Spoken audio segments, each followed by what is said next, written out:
welcome back to The Movies Made Us Do It. Me and Matt are back. How are you, Matt? I'm pretty good, sir. How are you? Okay. So I'm just ridiculously busy with work, which is why this podcast was delayed by a few days. I literally just finished.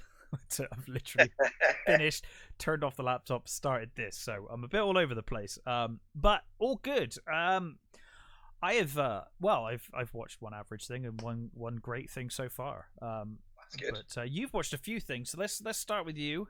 What have you been watching? Okay, well, let's start with Lou. Lou, is this a Netflix exclusive? This one? It is. Yeah.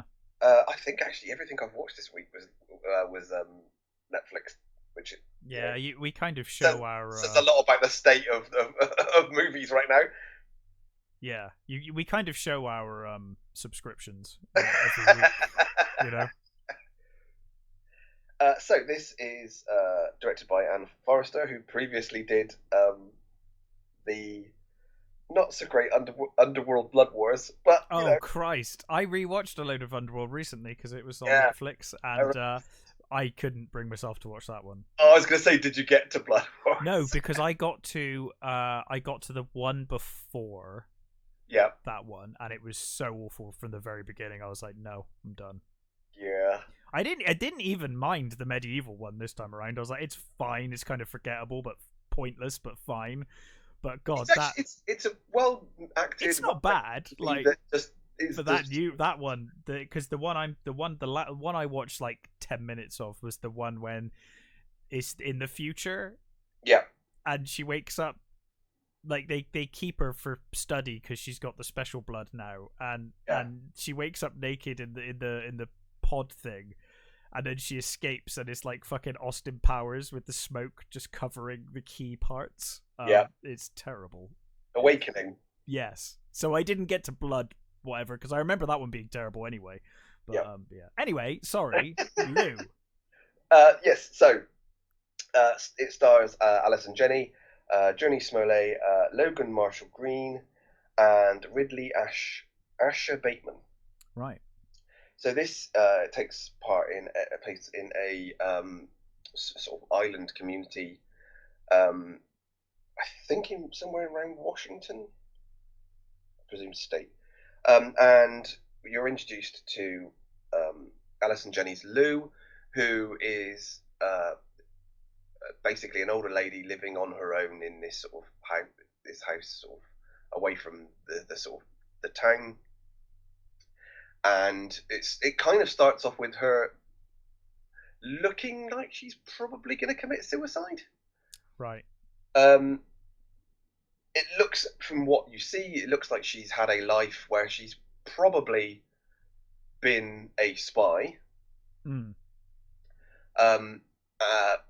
And meanwhile, in the sort of her neighbour, who I think she owns the house of, Hannah, played by Journey Smollett, lives with her young daughter V, which was really annoying because every time they said V, I just kept thinking of Cyberpunk. But so they live there, and there's something with her partner. So the girl's like, oh, well, where's daddy, sort of thing, and he's still treasure hunting or something, and you think, well, okay, well that sounds like she's telling the truth there then. So you've got this storm is on its way, and they're sort of battening down the hatches and stuff, and preparing for this storm. And Lou goes into town, and she sort of gets all her money out of the bank, and she talks to the sheriff, who played by Matt Craven, who clearly has a thing for her, but she's not willing to reciprocate. And they have this sort of conversation where one of Lou's hands keeps locking up, and he talks to her about getting a copper bracelet and stuff, and she just bugs her. She's got this amazing dog that there's a lot in this series that was very reminiscent, reminded me of the Old Man. Okay. Series with Jeff Bridges. Yeah, a series that you highly rated. Yeah. So basically, what then happens is this guy turns up, and he then well, it's the actual dad. It's not really spoiling anything to tell you that the dad turns up and he's clearly a wrong un, and he kidnaps the daughter and starts moving away. Sort of, he's moving away from the house, and they are going. So Hannah goes to see Lou and says, "Look, they've taken my daughter. Can you help me?" Well, she doesn't ask her for help, but she just in a sort of tracking down thing. But Lou's like, "Okay, I can do this sort of thing," and she's like, "What are you gonna do?" It's like, "Well, I can do this shit." Right. So then it proceeds to be a sort of her them through the storm chasing this kidnapped daughter and this guy. So there were a few sort of twists and turns that I'm not going to spoil. Some that you sort of see coming, some that were sort of like, okay, I'll buy it. It's fine. Sure. There's a couple of things that you just sort of go, okay, that doesn't really explain a lot, but fine. For the most part, I actually really enjoyed it. I think it's Alison Janney, who was always wonderful. I think is pretty convincing as a badass, actually. Okay, well that's good. They do a very good job of during the sort of fight scenes with her. They do a very good job of convincingly covering up that I don't think it's Alison Janney throwing herself around like that. It's not like Snoop Dogg from that vampire movie. Oh no! Although I think that was done for comedic effect anyway. I do too. I assumed that was intentional on their part. That they're like, well, let's make this clearly not him. Yeah. Maybe I'm giving them too much credit, but well, no, I think I agree with you on that one. I think it's quite good. So there's some nice little set pieces. The dad's sort of unhingedness is comical at times. His sort of his plan at the end, sort of thing, when it's sort of revealed, is a bit like, okay, fine, if that's what you want to do, sure, okay, fine. It's completely over the top and a little silly, but fine, whatever. I'll go with it. There's a really beautifully shot fight scene at the end, which I'm not going to spoil. Which I thought was really nicely done, really beautiful. Overall, I think it's not the best thing ever. It's what I say all the time. But it's a thoroughly enjoyable. What is the best thing ever? Blade Runner. I was going to say Blade Runner was fine, but for you anyway. But it's relatively well made. It's nicely shot. It's got some relatively solid action pieces. The story at times is a bit ridiculous, but it's nice enough. Overall, it's just a pretty solid, enjoyable action movie, really. That sort of has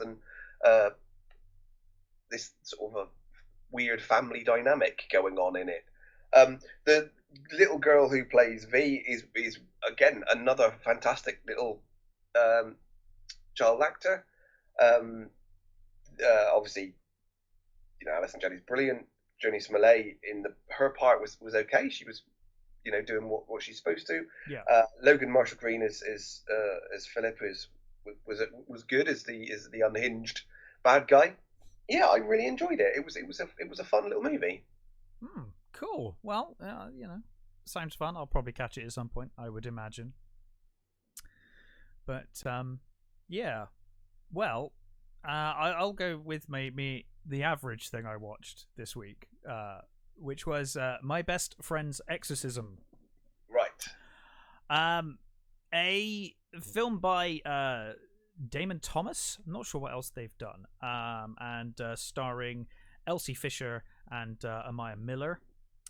This is based on a book which I am reliably informed is actually fantastic. I know my ex was a big fan of this book, and I know quite a few people were very excited for this.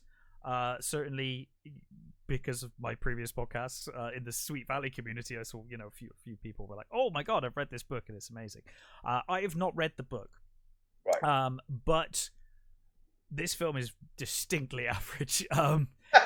So two best friends, well, a group of friends really, do what teenagers do. They go to this friend's cabin. And it's set in the 80s, right? It's set in the 80s, yeah, and and in typical standards, it will do everything it can to tell you and remind you of that fact. Am I right that the dude that she goes to for help is the guy who was the producer on Glow? He might be. He is fucking hilarious. Like, he might be the thing that was like, he was funny. That was the one bit that I found kind of humorous in this whole thing. So they go to this cabin. I think it's a friend's cabin. I watched this like Monday, and my memory of it is like, those kind of films that just disappear from your brain. Yep. That's kind of what's happened with this. So they go to this cabin to do some of the drugs. Ooh, LSD or something. As children. As children do. They go to do the drugs. And they point out, there's this creepy place over there, and it's meant to be haunted or whatever, and the two best friends go off there, and something attacks one of the girls, but they have everything seems fine, no memory of it. And then the next day in school, Gretchen, the best friend, she starts being quiet and reserved, and then starts acting out and turning the friends group against each other.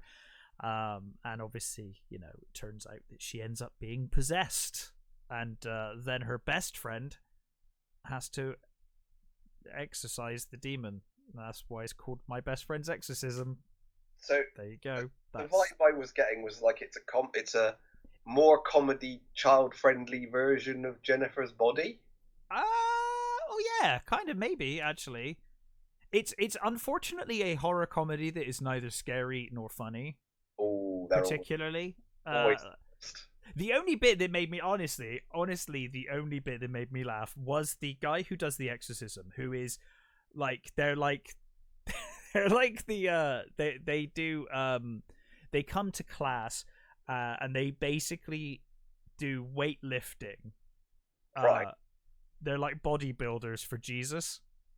Okay. So they do the whole Christ is telling me to do one more rep, and all that kind of stuff. I have seen such things before. Yes, which is hilarious. That I was like, that's funny. Other than that, I didn't really find much funny. Some of the effects in this there is a scene where obviously it's an Exorcist movie, so they have to do a puke scene, and it's like the worst CGI puke I've ever seen. It looks terrible. And if it wasn't CGI, then I don't know how they made it look so fake. I'm pretty sure it was there's nothing particularly wrong with the acting. The script is just really bland. Like I said, the worst, it's listed as a horror comedy, and the worst thing you can do as a horror film is not be scary, and the worst thing you can do as a comedy is not be funny, and it's neither, unfortunately. Right. So yeah, it's not terrible. Like, it's watchable. It seemed a little overlong, if I'm honest. I think it's got some pacing issues. But the cast are fine. I don't, it's one of those movies I've already started to forget most of it. It has very few moments, and it's ultimately kind of bland. I'm interested to read the book, because I know a lot of people love the book of this. So I'm kind of curious what's in the book but not in the film. So the book's a YA book, yeah? Yeah. Right. Okay. Yeah. Which I knew going in. I knew this wasn't going to be like The Exorcist or something. I mean, you can see from the trailer that it's exactly. But I was expecting some laughs and some. It's very kind of cookie cutter in its characterization of people, which I guess is fine in a way. But it feels like you've just seen it all before, really. So yeah, can't really recommend this one, to be honest. It's fine. But I'm actually curious how long it was. God, oh my God, it was an hour and 37 minutes. It felt way longer. I just said it was only an hour and a half. Yeah, it felt way longer than that when I was watching it, which is not a good sign. I would say the second half of the film is better than the first half. The first half was a bit more of a slog. The second half was better. Right. Mainly due to the pacing, I think, really. But yeah, it's not a terribly strong script. Some of the effects are a bit dodgy, and like I said, it's not very funny or scary, so it kind of fails in that account. But some fine young actors in it, you know. Yeah, for me it wasn't great. But I'd be very interested to hear from people who have read the book what their take is. Because I'm guessing, certainly from what I heard of the book, in terms of the positivity of the book, you know, how much people loved it, I'm assuming they kind of butchered it here, but I could be wrong. It's always amazing and interesting how you can take what's written on a page and kind of do it literally but still mess it up completely, if that makes sense. I always remember it wasn't, I mean, I guess this is something you would say if you were being defensive, but I always remember Joss Whedon saying that they took his script for Alien Resurrection and they literally made it, but they did everything wrong. Yeah. And that I know obviously Joss Whedon is not particularly good dude, but you know, that's always stuck in my mind as one of those things where it's like, yeah, you can literally adapt something, but in your direction you could totally botch it. Well, I think that it's one of those things, isn't it? We're really going to get into this in a minute when I talk about Blonde. Should we move into that? That's interpretation. It's how you read, what you read into it, isn't it? Yes. And some people can look at something and get so much out of it, and some people can just read the bare bones and not understand anything else that goes with it. And I think Joss Whedon's usually pretty good at, you know, getting across his across. Yeah, I mean, I would say, you know, separating art from artist. Yeah, obviously. I think as a filmmaker and writer, Joss Whedon is fantastic. I think he's very talented in what he does. And you can, when you watch Alien Resurrection, you are kind of like, I can see the Whedon jokes. They're just not landing. The crew of the Betty are literally Firefly. Yeah. It's you can see it there. Yeah. And I quite like Resurrection for the most part. I actually enjoy it. I think it's got some really nice little bits in it. There's some nice ideas in it. It's not a great movie, but I always felt like a hybrid human alien was just like, no. That thing is awful. I don't know who designed that, but no. It's that one-upmanship every time, isn't it, with movies? When they're like, oh, well, they've done a queen, but we need to do something more than a queen. It's like, no, you really don't. You know? No. The queen was good enough. The queen's amazing. The thing that winds me up the most about the hybrid thing is that weird little nose, crinkly nose thing it's got. It's like, oh, that's just, why? No, it looks so silly. Yeah, that's the thing. It's very angular. Certain angles, it looks kind of creepy. Yeah. When the lighting hits because it's got like that skull eye kind of. It's got those inset eyes. Or it hasn't got eyes, has it? It's just, but it's got the skull shape of where an eye would be. And that looks kind of creepy. But as soon as you see that bloody nose, it's like, oh god, no. But anyway, I guess that you know, interpretation of scripts, interpretation of material leads us on to your review of Blonde. So let's Blonde, directed by Andrew Dominic, who'd previously done Chopper. I like Chopper a lot. Killing Them Softly and The Assassination of Jesse James by the Coward Robert Ford, which is a great movie. I absolutely adore that movie. Yeah. So he also did a really interesting documentary with Nick Cave as well. Oh, really? And Nick Cave does the soundtrack for this. Right. So it stars Anna de Armas, Lily Fisher is the young Norma Jean, Julianne Nicholson as her mother. You've got what's his bloody name? I can't find it now. Why can't I find him on here? You've got Bobby Cannavale as I was going to say Babe Ruth. That is not fucking Babe Ruth. Joe DiMaggio, and Scoot McNairy's in it. Adrian Brody playing Arthur Miller. So this is it's a fictionalized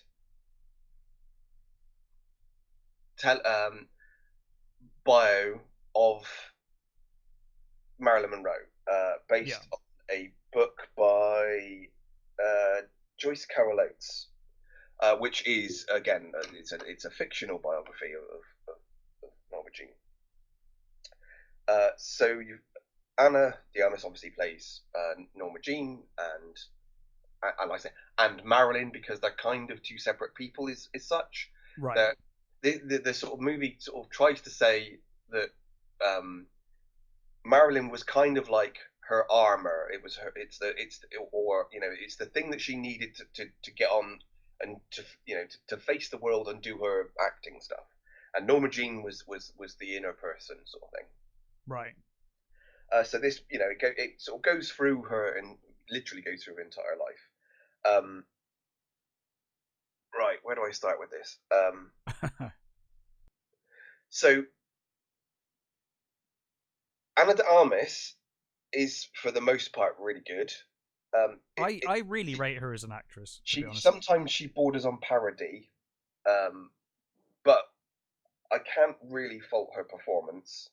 I think I'm right in saying that they actually. I mean, she's. I think is she Cuban? I can't remember. I have absolutely no idea. Yeah, she's Cuban, and I know she does have an accent, and I think she worked very hard on getting Marilyn's voice right. But I think at times it does drop a little, and I think I'm right in saying that it was computer altered to sound a little. Right. Okay. The little girl that plays Norma is fantastic in the small part that she has. Most all the acting is great.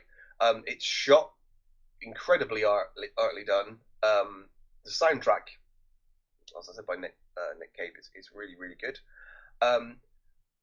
I fucking hate this movie. I assumed you were going that way based on what you said during my best friend's exorcism. So yeah, I hate this movie with a fucking passion, honestly. So no. it's. I mean, okay, right. It says it's a fictional.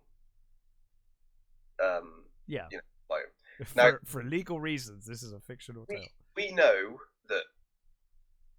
I mean, I'm no expert on Marilyn Monroe, but I've seen all of her movies. I've seen enough documentaries, read enough books about Marilyn Monroe that I know enough about her. I am up on the conspiracies. Yeah, well, exactly. There's all the conspiracies. Exactly. There's a lot out there about her. Yeah. There is an awful lot. But things we do know. Actually, quite a fascinating subject. Exactly. Things we do know is that she did have, not the greatest of lives. She had many awful incidents happen. This movie takes those awful incidents and turns them up to 11. Oh no! And adds several more. Oh, okay. This movie is a litany of misery. Oh, wow. That they should have put that on the poster. It is an almost unending. Oh, it's just literally suffering and misery, no. And it's honestly, it's like Marilyn never had a good day ever. Exactly, it feels like that. It feels it feels like they clearly wanted to show how she was, destroyed, and how we are complacent in our destroying of her because of we wanted her, and we this movie. Well, I guess it does a pretty good job of making you feel like shit. Right. For wanting to see a Marilyn, wanting to see Marilyn Monroe. I don't feel shit about it. I wasn't even born then, so. But it doesn't show really who Marilyn was. It doesn't show how talented she was. Sure. It doesn't show her as the because, clever. As you said, her troubles were well documented. Yeah, exactly. But they add more. They add things like her mother tries to drown her. They add forced abortions, and it's honestly, I've heard it. Some people describe this as a horror movie. It kind of feels like that. It almost feels like torture porn. God, it's so horrid, and damn. No matter how beautifully it's shot, or how great the soundtrack is, or how great the acting is. It's almost, and it's a fucking long movie as well. It's nearly 3 hours long. This is nearly an hour and a half long. Yeah. No, the movie's nearly 3 hours long. Yeah, yeah. It feels like it never stops being horrible Mm. to her, and she comes across as being just an unhinged lunatic. You know, she's constantly calling all of her husbands daddy, and you know that. And yes, I know she had daddy issues because Yeah. Again, documented. Right? From what I know of her, she did know who her father was, but she never had any contact with him. This movie basically sets up the possibility that, you know, this she's shown a picture when she's a little girl and said, "This is your father, but you're not allowed to talk about him. You're not allowed to even tell people you've seen this picture." Right. And then there's this continuing thread through the movie where she keeps getting these letters, supposedly from her father, sort of admonishing her for some of the choices she's made, and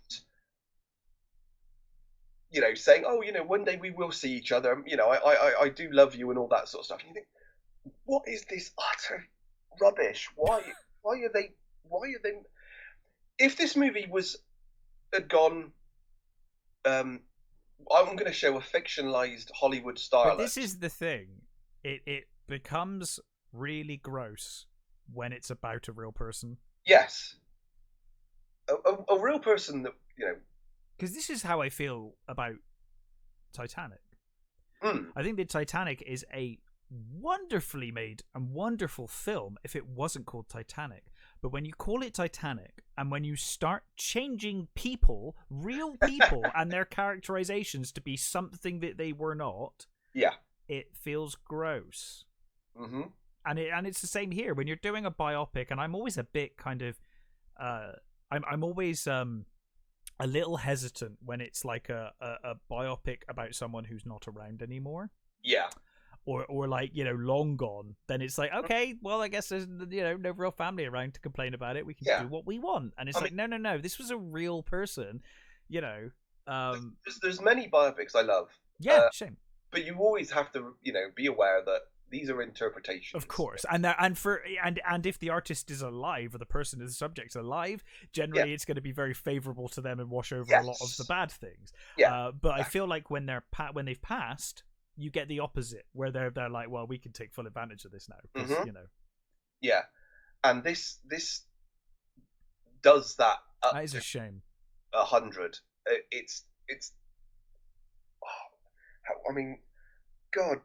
Honestly, there were times where I just think I just don't want to watch any more of this. I want to switch it off. And I thought, no, because if I switch it off, I can't talk about it. Yeah. You know, and that is... I mean, maybe I should have. Maybe I should have just gone no, and I'm not reviewed it. But I genuinely thought this was a horrible, and it's of the weird. It feels at times it feels like an art project because. Throughout the movie, it switches from black and white to color. Mm-hmm. Sometimes seemingly at fucking random.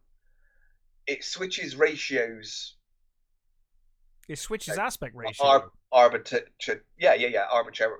Oh my God. Again, doesn't seem to be. Maybe sounds terrible. Because I'm an idiot and I didn't get the subtlety of the changes, but it seemed random to me, and fucking pointless.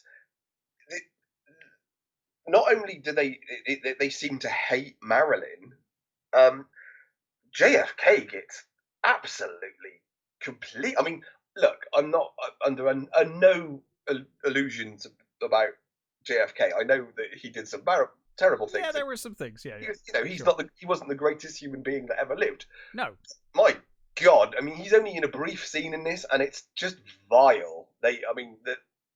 It's a, you know, it's towards the end of her life, and at this point in the movie, she's almost completely out of it, and she's just ferrying her around. Mm-hmm. And the sort of explanation for her death, why she eventually decided to kill herself, is so gross. It's to am I gonna fuck it? I don't give a Well, fuck. you've already said there were like forced abortions and stuff. It's And... to do it's to do with these letters that she's received.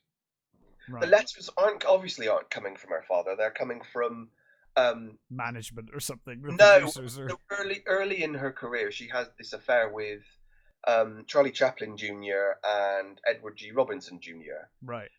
And one of them, for some reason, decides he's going to write these notes. And when he dies, he leaves her this package that says, "Oh, there was never any father. It was me the whole time." The whole time. Right. And that basically is what pushes her over the edge at the very end. Wouldn't that okay? And it's like that is. I mean, as I said, her life was already horrible and cruel. Yeah. Well, it documented that her life, she struggled enough without fictional stuff being added. Having to add extra fucking punishment for this fucking woman. Like I said, it doesn't show any of the, doesn't really show why people loved her, other than the fact that, oh yeah, she was like pretty and, she acted a bit. There's no life in this. There's no, there's no attempt to make Marilyn a person. It makes her this just unhinged avatar for misery and pain. It sounds awful. It is. It's fucking horrendous. I really hate this movie. I can honestly say, at the moment, this is the most hated movie I've ever seen. Oh my god, ever. I hate it so much. Holy shit. That's like, wow, that is really strong. Even if that, obviously, I guess it's the most recent bad thing you watched, so kind of stands to reason that you might think that. But I mean, even if that, I could find others, but at the moment, even if that, even if that kind of hate for it lessens over time, the fact that it made you feel that way at all, in the first place, is shocking. That's awful. Wow. It's a shame because I love the actress. I think she's fantastic. She's great. What the part that she's been given, she's doing great with the material she's got. Yeah, beautifully. She's a good actress. And like I said, sometimes the accent falls a little, but she herself is amazing. And they've inserted her into sort of like some of the movie roles and stuff that you see, and at times it is like literally, oh my god, it is actually her. Oh, okay, right. It's uncanny at times, but for the majority of it, it does feel like a parody of her. That's a real shame, and like I said, everybody else is. I can't really fault the performances. I can't fault, the visuals.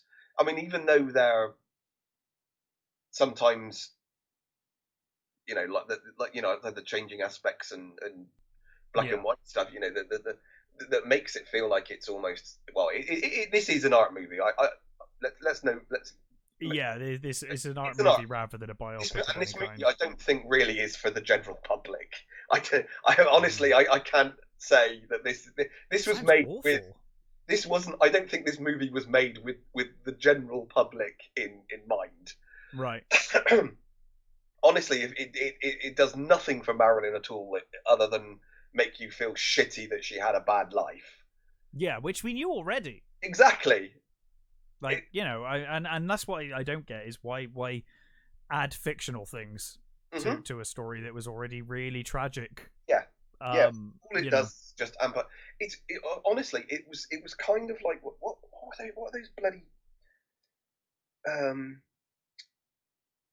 was it Flower of something? Those Japanese movies, the torture ones. Oh god, yeah, I can't think of the name of them. I'm sure it's Flower of something. I can't remember off the top. I think you might be right.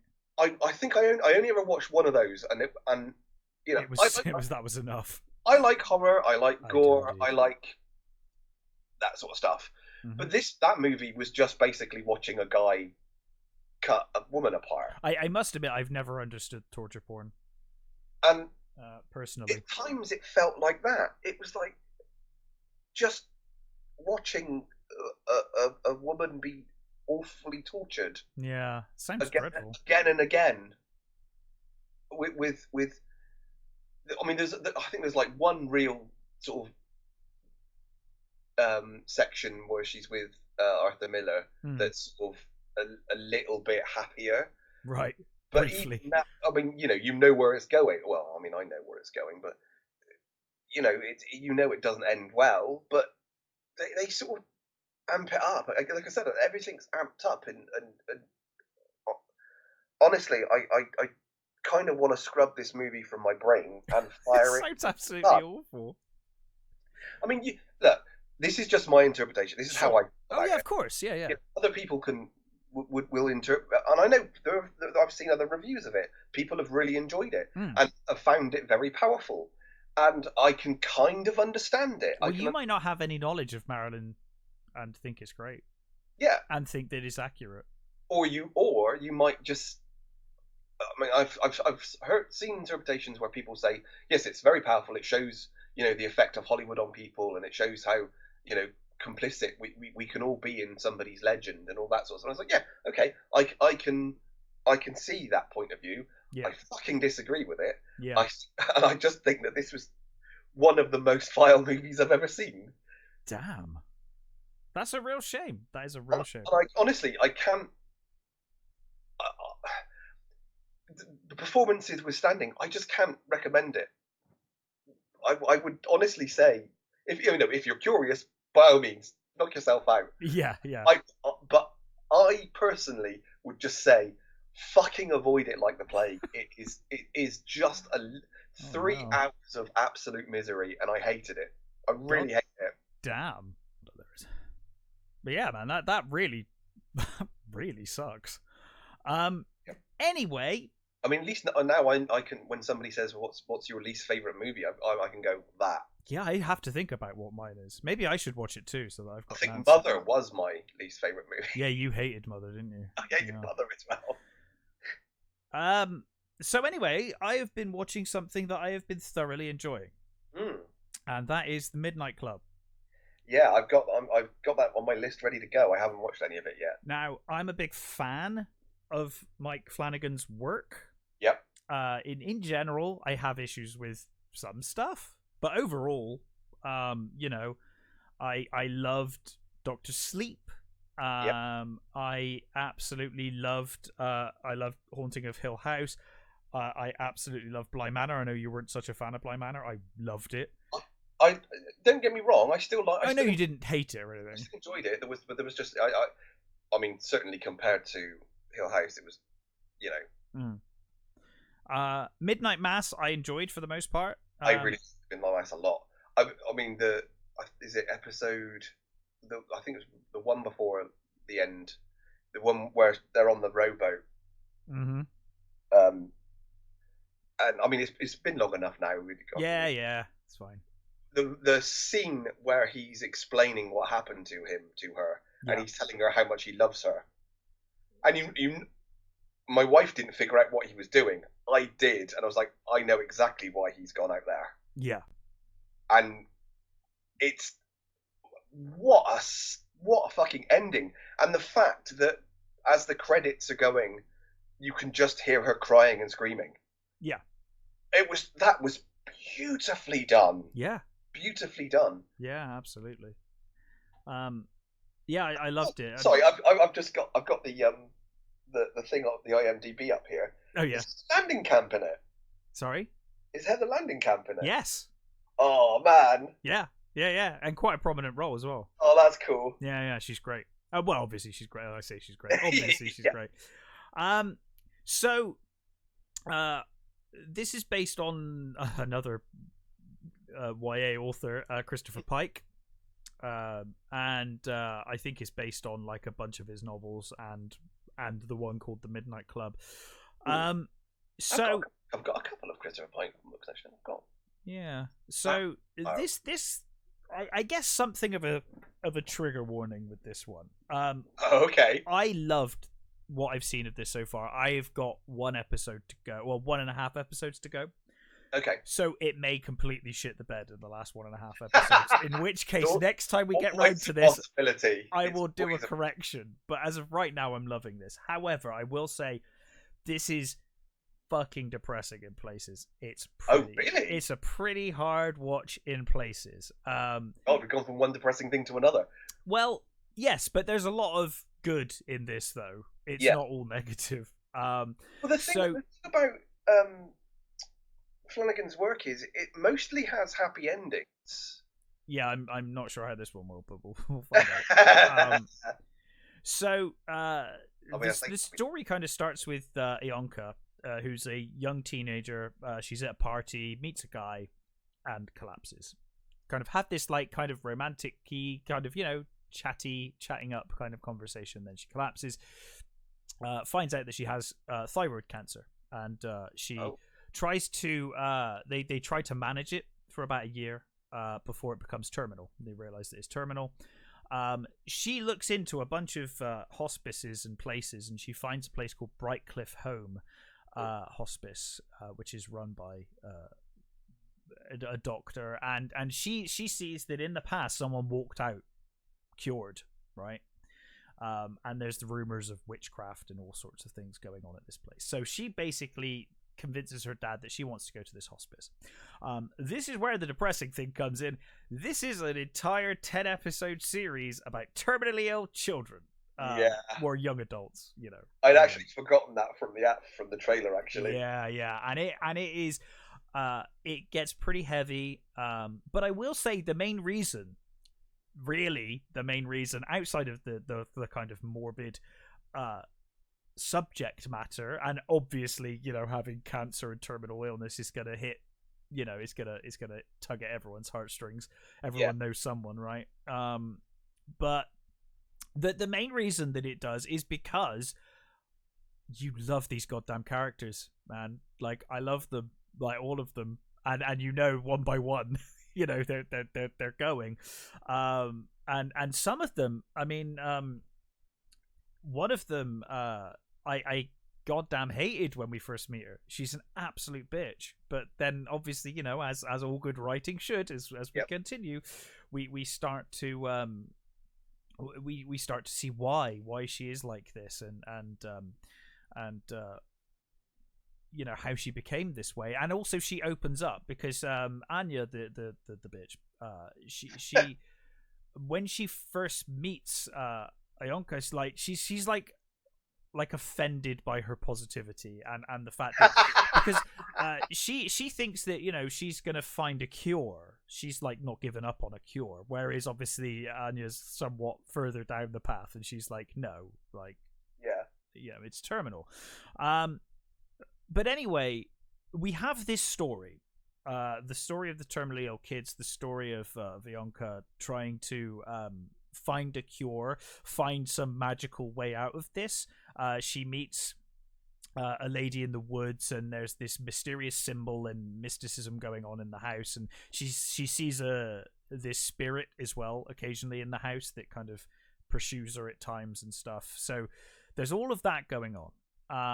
But then there's the Midnight Club. So the Midnight Club is basically these terminally ill kids, and it turns out as the series goes on, this is a tiny spoiler, as the series goes on, it turns out this is something that has happened throughout generations of kids that have lived and died in this hospice, is the Midnight Club.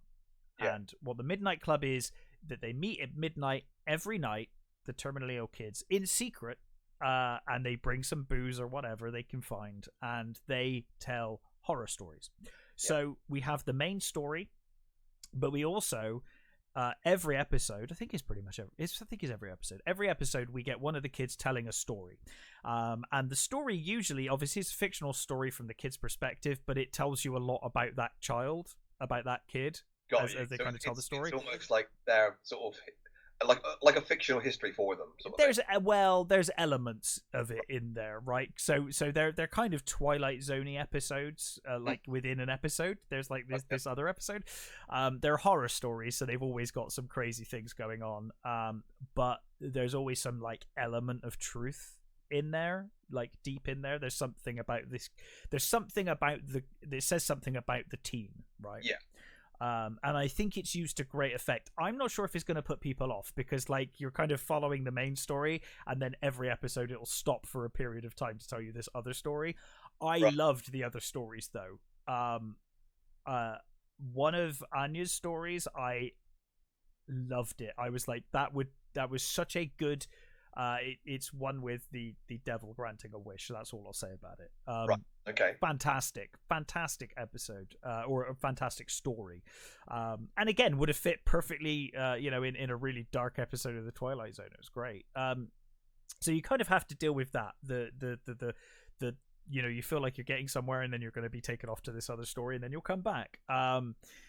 The only thing that really kind of bugged me about this so far is the need for every single episode to end on a cliffhanger, and usually it's like it's resolved immediately and it wasn't really a cliffhanger, but they kind of do it as like a sting. It's weird, like some of the old Doctor Who cliffhangers. Which like Sonic Screwdriver in the first 5 seconds of the next episode resolved. Kind of like that. Like someone will faint and it's like, is she dead? And it's like, oh my god, she's fine. Like, well, she's not fine. She's terminally ill, but she's she is fine in the next scene. For now she's fine. But yeah, I am loving this series so far, and I must say it has made me reasonably emotional at times, because I care about these kids. Yeah, and obviously they are all terminally ill. That's a good sign. You've got some great discussions going on in this as well. You have the cast of characters. They're friends, and they're brought together through their terminal illnesses, but obviously they're there for different reasons. There's different faiths and beliefs. Yonka, for example, is like, going down the witch path, and like, hey, maybe there's some some spells or something I can, some way out of this, magical way out of this. You've got a devoted Christian character. You've got a Spencer who is gay and has AIDS, so he's dying of AIDS, terminal AIDS.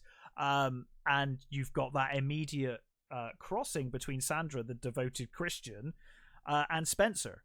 And they clash over belief, because obviously her Christian beliefs completely go against and say that Spencer being homosexual is like a sin, right? And obviously Spencer has issues with his family, similar thing with his parents. You've got really interesting relationships between the characters. It's more than just here's a group of kids telling stories. There is actually really good backstory and character progression for each of these kids as the story progresses. I really hope this doesn't shit the bed in the last episode and a half, because I'm loving this so far. It's absolutely fantastic. But it has. I have been kind of like getting to a point. We're not at Chernobyl levels, right? Right. Because Chernobyl was like, I watch an episode and then I have to do something fun. Yeah. Like, I'm just like, the life is being sucked out of me. Yeah. Chernobyl was pretty unique. It was too bleak. It was like, it was great, and I watched an episode, but then I'm like, I need to watch something really, like, I started watching Buffy again because of that, I think. Because I was like, I just need to watch something silly afterwards, just to kind of cleanse my palate of the negativity. So it's not that bad. Watch an episode, have a walk around. Yeah. With puppies or something. So it's not that bad, but there are moments where I'm like, I think that's enough for now. I'll come back to it tomorrow. Just do something else, because it is quite heavy. Watching young kids deal with terminal illness is not, it's not fun. No. But yeah, Heather is amazing. As she plays the Doctor, and she's great. Cool. So you've got that going on as well, where you've got the Doctor, and that's not been entirely revealed yet, but you've got the Doctor who's running the hospice, but then you've also got Shasta, I think her name is. She's a woman who lives in the woods. There's like a commune, or she doesn't live in the woods, but she's got a commune next to Brightcliff. Right. And the whole reason for her or them, that commune being there, is because of the healing powers of the place, but the Doctor won't share the powers of the place with them, they believe, and there's all that going on. There's an awful lot going on, and then in the middle of each episode you've got a separate story. I feel like I'm rambling a bit, but I, this is that sounds like some people are really going to get pissed off with that. yeah, I feel like they might, but it's working for me. I think this is fantastic so far, and I'm really looking forward to finishing it. So yeah, I so far highly recommend the night. Well, that's cool because I as I said, I've got it on my list of I'm really curious what you make of it. I know you're a big fan of Mike Flanagan as well, so it'll be fun to see. I'm really looking forward to his next one. He's doing Full of House of Usher, isn't it? Yeah. And again, I'm just looking through the cast of this as well. It's the usual faces are showing up. Yeah. So, which I like that. It's cool to see these these actors in different parts. Yeah. Actually, it's not the 80s. I think it's set in the 90s, not the 80s. Oh, okay. Yeah, 90s. Yes, because one of the kids is a gamer and he's talking about the PlayStation coming out and him not living long enough to see it. That's okay. Yeah, they talk about things that annoy them in their class, and one of the things is that he's played every console, but he will never get to play that console because it is in Japan, but it won't be out over here in time, and all that's kind of cool though. Yeah, oh no, honestly, I'm really curious what you make of this. I think we'll have a good discussion probably next time when you've watched it, and we'll catch up. But yeah, absolutely recommending the Midnight Club so far. Cool. So what else have you watched? Mr. Hannigan's Phone. Mr. Hannigan's Phone. So this is based on a Stephen King short story. It's directed by John Lee Hancock, which sounds like the most Texan name ever. And he is a Texan. And he's previously did The Blind Side, The Highwayman, Saving Mr. Banks. So he's done a few interesting things. Oh my god, my brain went somewhere completely different when you said The Highwayman. What's that? My brain went somewhere completely different when you said The Highwayman, and I don't even know. Oh, it's the one with oh my god, what's his name? My brain is completely. It's not. Trust me, it's not. Kevin Costner, Woody Harrelson. It's that one. I'm thinking of an old TV show about super truck. Yeah. Do you know what? I never knew that. It does exist because I just literally my brain went, wait a minute, The Highwayman. I'd never heard of that until relatively recently. Really? Yeah, no, I saw this thing on it, and I was like, I've never seen that. Well, funny enough, I never saw it originally. Someone gave me a copy of it years ago, on like a USB stick or something. I'm not sure it was ever brought over here. It probably wasn't. I mean, that doesn't mean it isn't. I definitely have copies of it. I've never seen it, and I saw this thing talking about it, and I was like, I have no idea what that is. I did look it up, and I thought, I must see that at some point. Yeah. I'm sure it's probably on terrible, but good. Yeah, terrible but good. Anyway, sorry. Yes, so it stars Donald Sutherland. Now I'm gonna. Is that Jaden or Jardine? Jaden Martell, Joe Tippett, and Kirby Howell Baptiste. So we are introduced to Craig, played by Jaden Martell, who is when you first see him, he's a young boy whose mother's died, and they live in this sort of small town where sort of nothing really happens, and one day when he's at church, he does this reading, and Mr. Hannigan, played by Donald Sutherland, who's this elderly gentleman, comes in, and he hears him speak, and then he basically goes to him and says, I'll pay you if you come and read for me. Right. So what then happens is, for a number of years, basically every week, Craig goes to Mr. Hannigan in his big mansion, and he basically just reads books while Mr. Hannigan basically just sits there, and they, have this sort of weirdly touching relationship.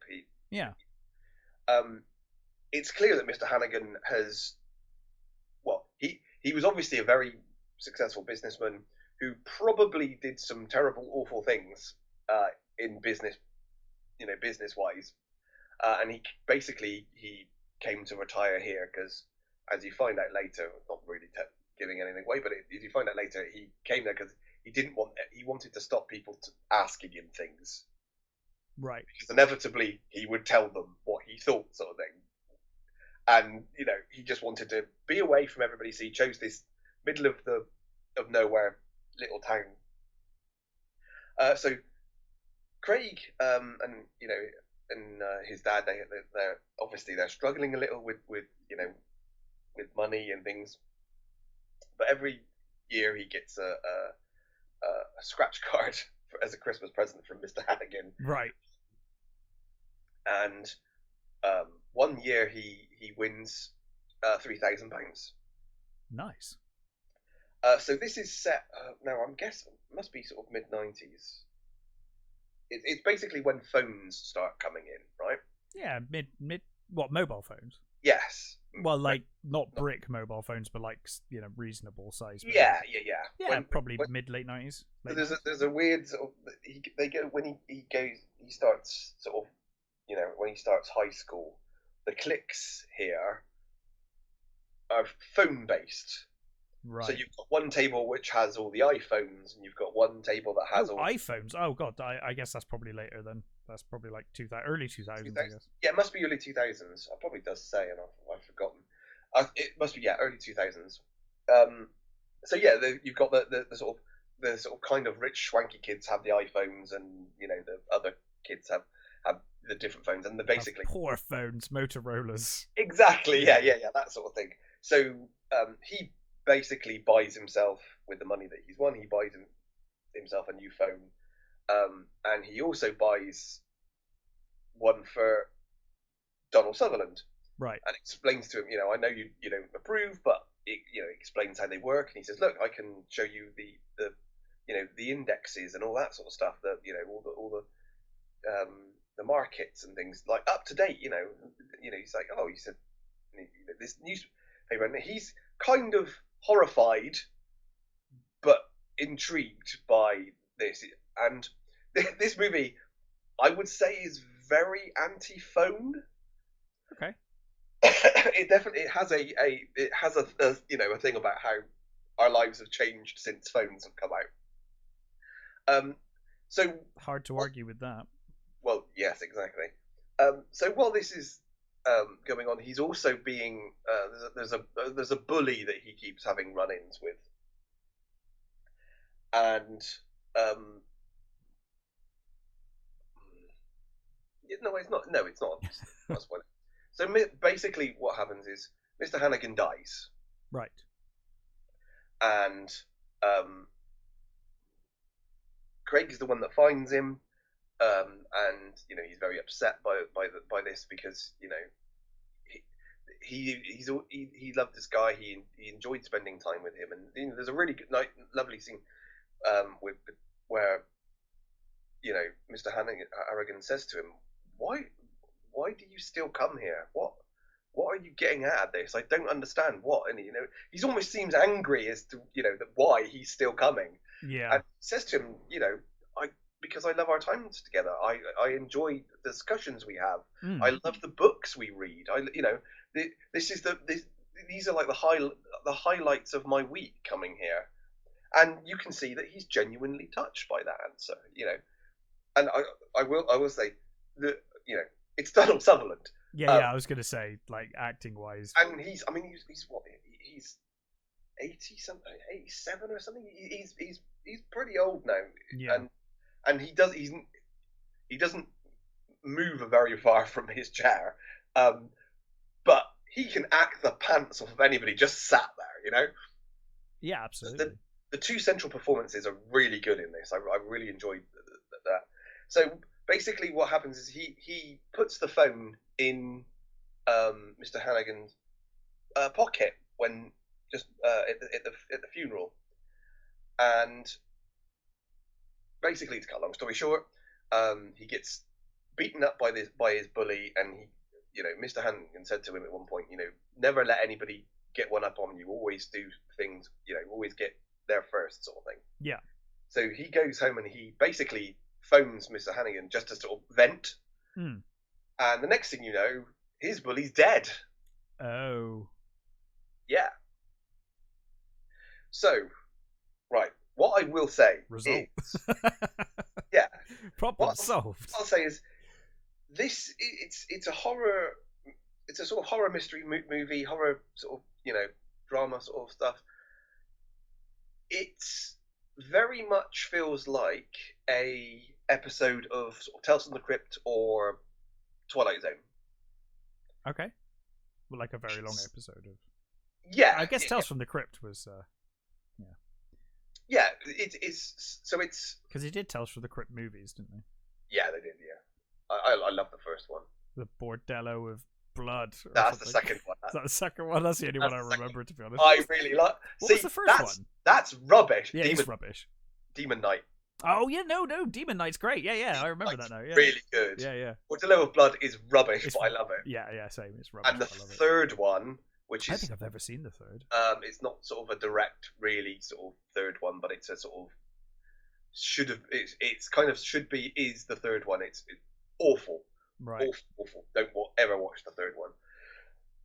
Anyway, so it's, to be honest, it kind of sets itself up as a horror thing, but it's not about the horror, because, to be honest, not really spoiling anything, but you don't really see the, any gore or anything like that. You don't really see the whatever it is that's killing who gets killed, because I don't want to spoil too much. It's mostly about the relationship between these two characters. It's a coming of age story, really, and for that, I really enjoyed it. I think people are probably going to go in expecting a horror movie, and it's not. Yeah, don't save this one for Halloween, I guess. No, definitely not. It's more a sort of a character study, really. It's more, obviously with weirdness in it. It's a coming of age story with vague vague horror tones. Yeah. If you go in expecting just that, just that it's this nicely done coming of age story with two brilliant central performances, I think you would really enjoy it. If you go in expecting a horror movie, then you're going to be really, really disappointed, because this is not that. It literally feels like a Twilight Zone light, if you will. It feels like one of their lighter stories with just a little bit of an edge. But I really enjoyed it. I think like I said, if you go and think with that in mind, I think you will really enjoy it too. I would recommend it as a just for Donald Sutherland alone. Yeah. And Jaden Martell, which I know I've seen him in something else. I'm going to just see what else he's been in. Oh, St. Vincent. Oh, he was in Knives Out. Oh, he was the little. He must have a thing for phones, because he was the little shit with the phones in. Yeah. Knives Out, wasn't he? Yeah. Oh, A Midnight Special. That was really good. I enjoyed that. Yeah.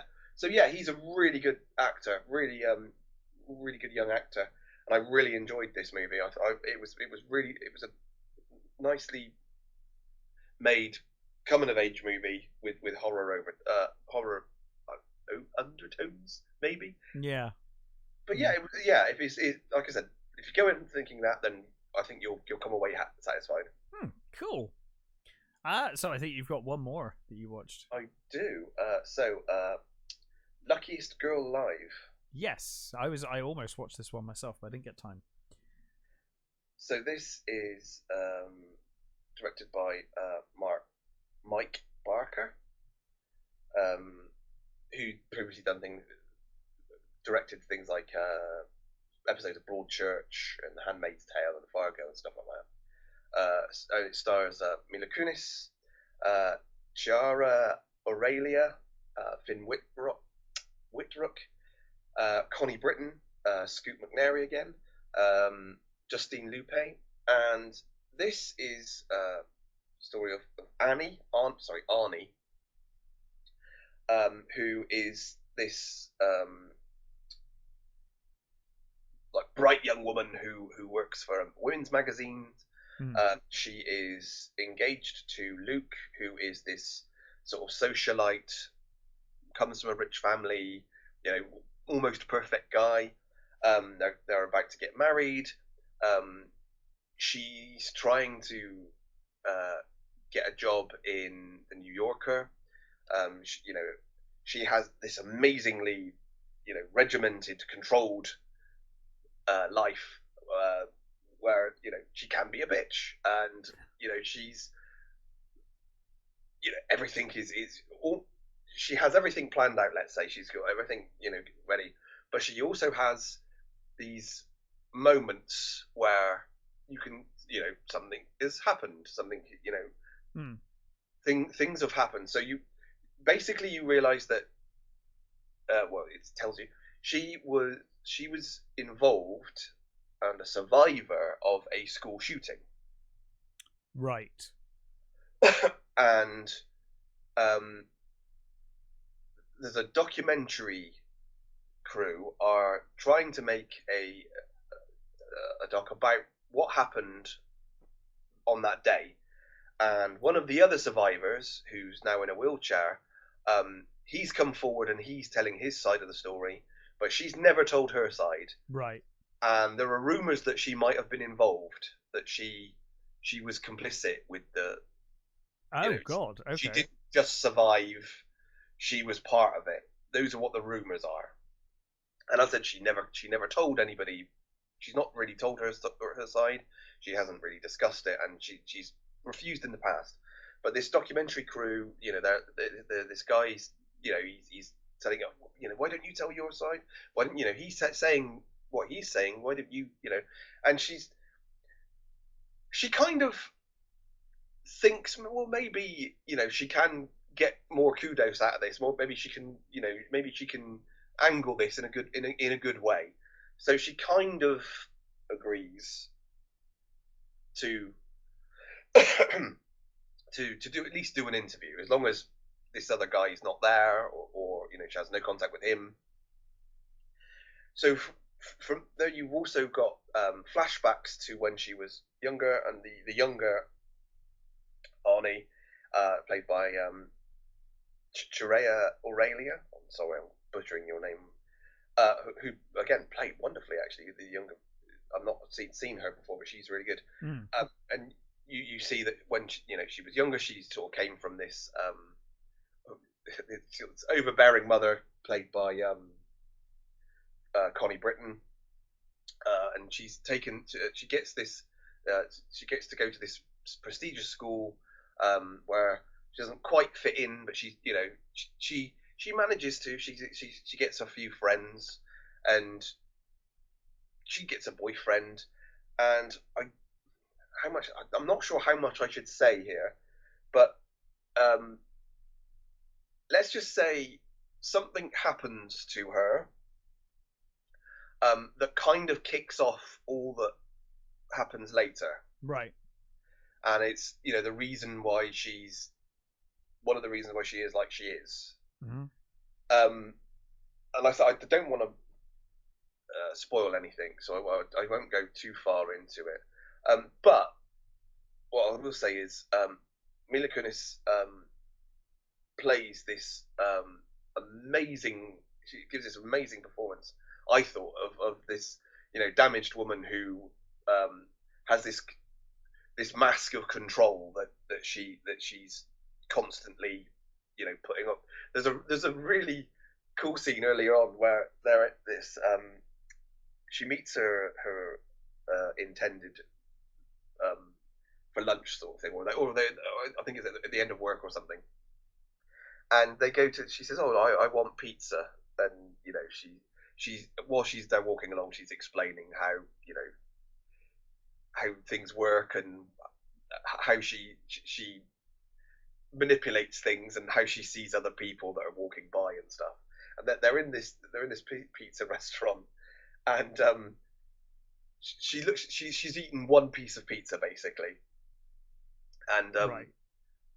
her fiance sort of, he's eaten a few pieces, and he's like, oh, we'll save the rest for later sort of thing. And he sort of gets up, he says, I've got to go to the bathroom, because he says to the waitress, oh, can we get a box for the leftovers? And he goes off to the toilet, and then she proceeds to grab the rest of the pizza and just shove it in her mouth Okay. as quickly as possible.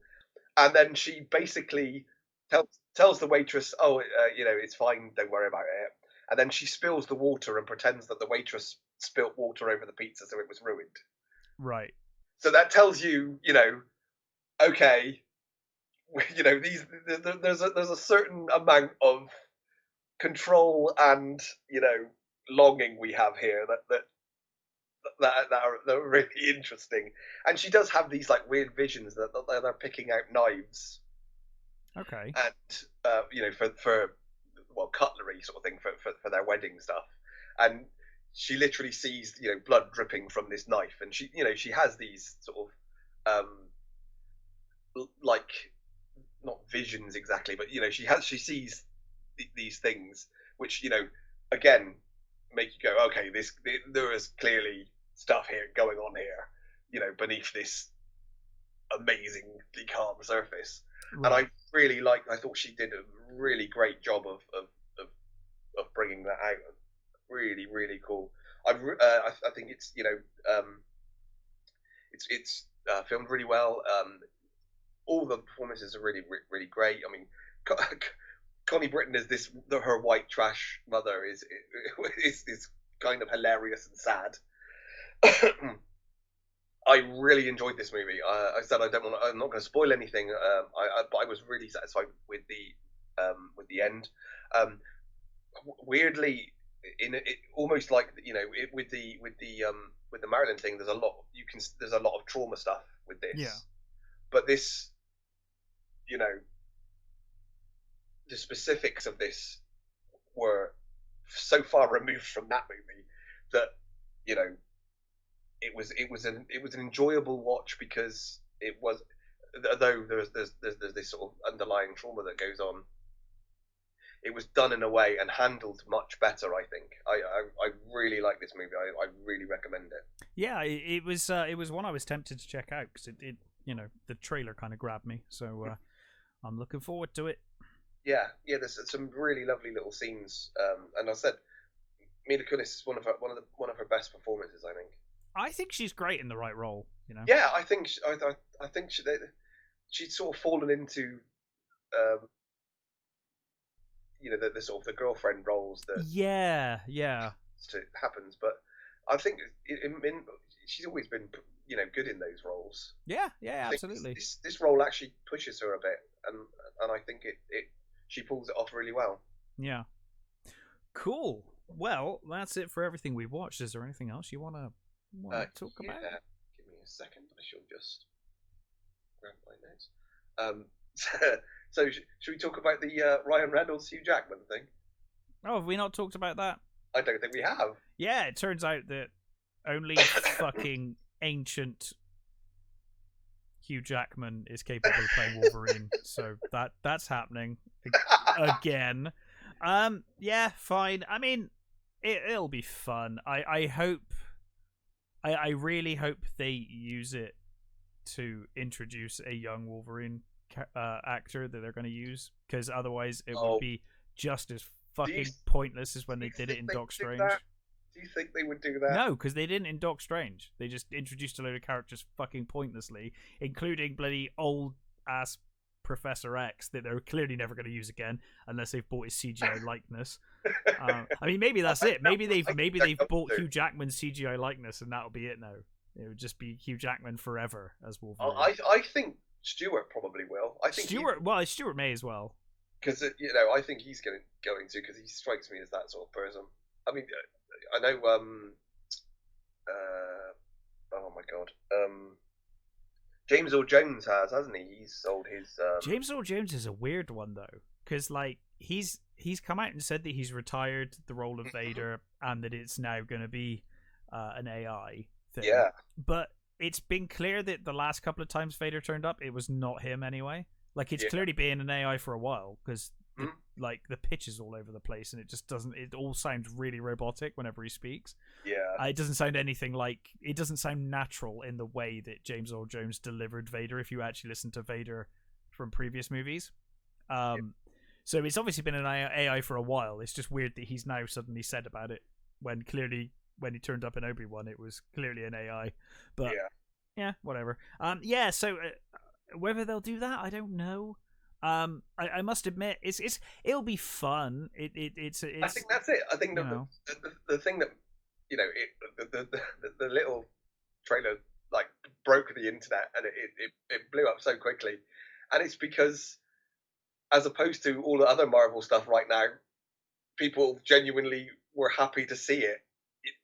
I think Marvel at the moment has a problem that most of the stuff they're pushing at the moment, no one really wants to see.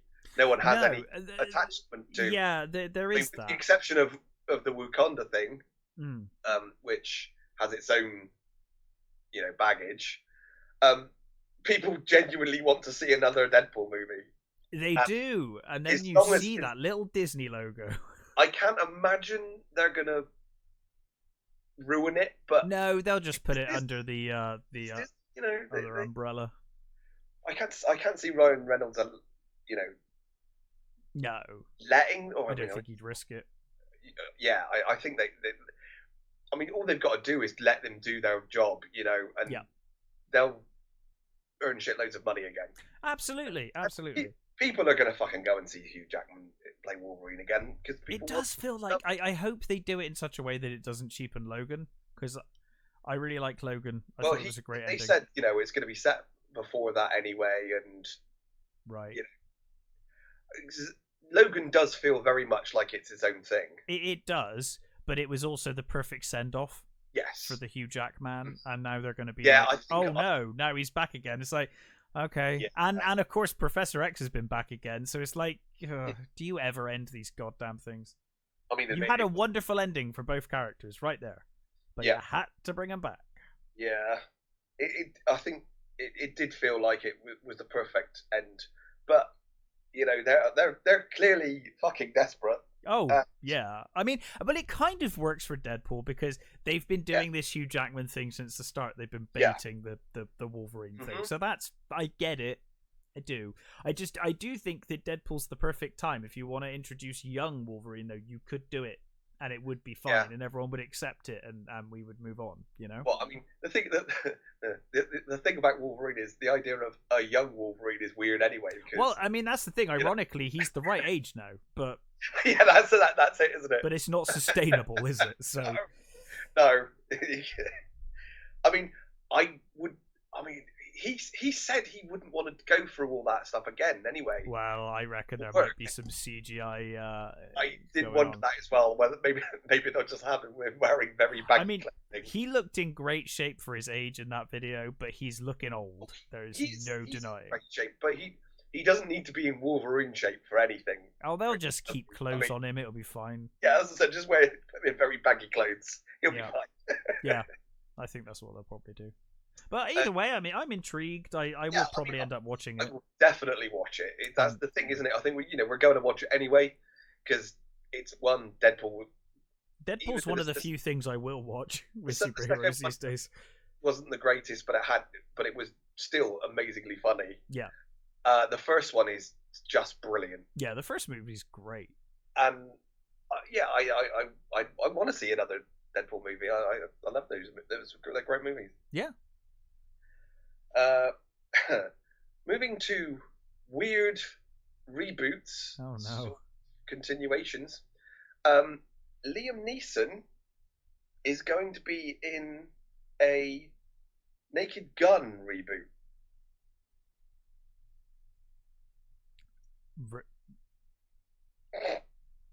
Nice silence there. Very good. Very well done. Well, not known for his comedy, that man. Well, but yes, I know what you're going to say. He has been in some very good comedy roles. Oh, that's not what I thought you were going to say. No. I mean, Neeson. He was in the Western, the Seth MacFarlane Western. Yeah, but he plays a straight man in that. He does, yes. But I have seen him do comedic roles. Sure, and I mean, you can make the argument that obviously Leslie Nielsen was a straight man.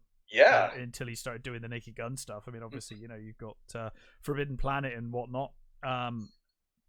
But yeah, Yeah, okay. I mean, fine. I don't know how you do. I think he's basically going to be Drebin's son, so he's not going to be Oh, is playing. it a sequel? Yeah, it's going to be a reboot sequel. Okay. Well, that's kind of interesting. I really question how you make Naked Gun in 2022.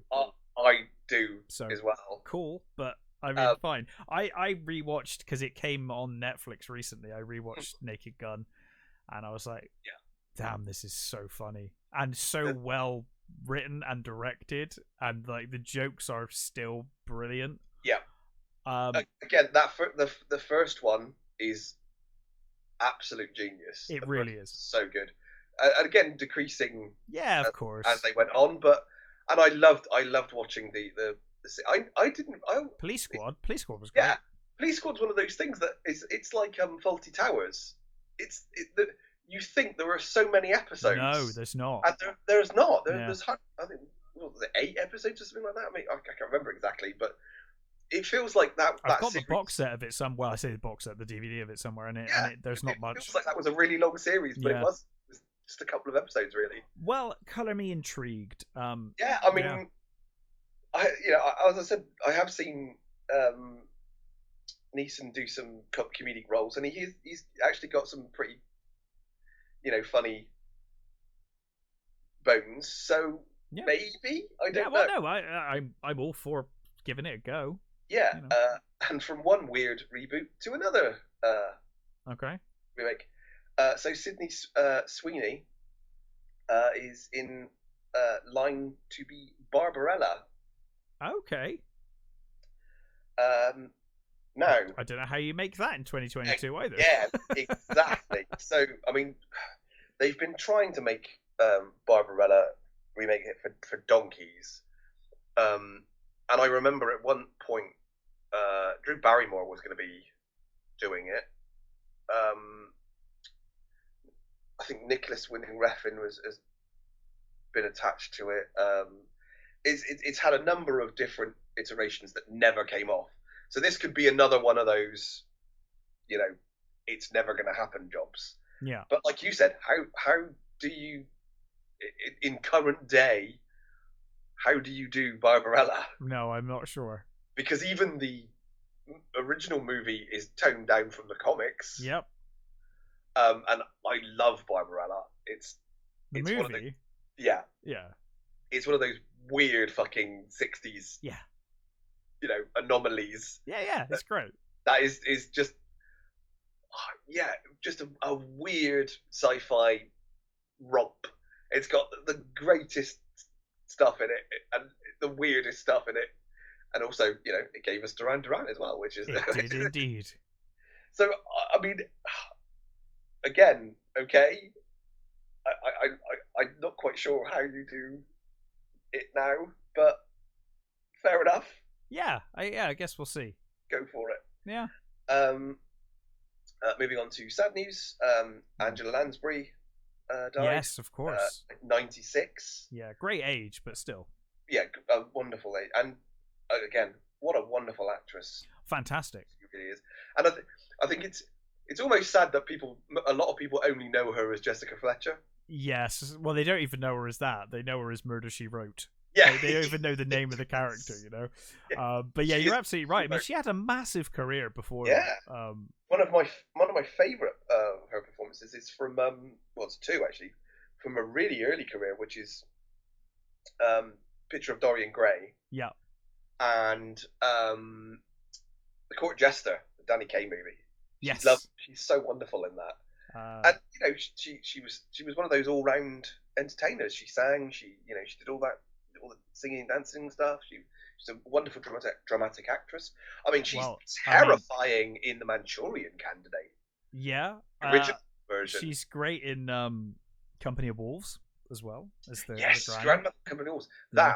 I've got that lined up for us to do. I love Company of Wolves. I do too. Can't wait to cover that one. It's a great movie. So yeah, a wonderful actress. She, even in the later ones, I think she was in Nanny McPhee, and she was in I think Mary Poppins Returns, which I haven't seen. No, I've not seen that. McPhee, but So yeah, and of course she was the voice of Mrs. Potts. Yes, Beauty and the Beast. Many people's favourite Disney movie. Yeah, my favourite. I think it's because I think it's my favourite animated movie. Yes. Yeah. Let's not go for them. Although I have seen the live action version of that, and it was. I enjoyed it. Right. It's all right. Yeah. They didn't ruin it anyway. No. I mean, when you go into live action, you're up against like John Cato. You're up against Cato then, and it's like, yeah. Let's not bother. Come on, you're not beating that. So so sad news. Yeah, definitely. Yeah, hell of a career. That's pretty much it. Wonderful. Well, what are we doing? We're continuing our. Oh no, I know what we're doing. So yes, I know we are going with I guess what you could call a companion piece to Bram Stoker's Dracula. We are going to be doing Mary Shelley's Frankenstein. Indeed, we are, and that is Mary Shelley's Frankenstein, the movie called Mary Shelley's Frankenstein. We're not doing Frankenstein. Yes. Yeah. So yeah, cool. Cannot wait. Very excited to rewatch that one. It's been a while, so I like it. But yes, until next time. Thanks for listening. Stay safe, and we'll catch you on the next one.